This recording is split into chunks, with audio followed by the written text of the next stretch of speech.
Yep. Motors move fine in both direction, but when I try to hold it, these are the ID and IQ values, and when the motor is rotating and we hold it in a specific position, the noise goes away.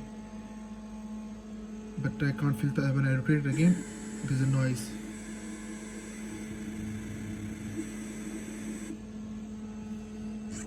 Even by increasing the voltage, the noise increases.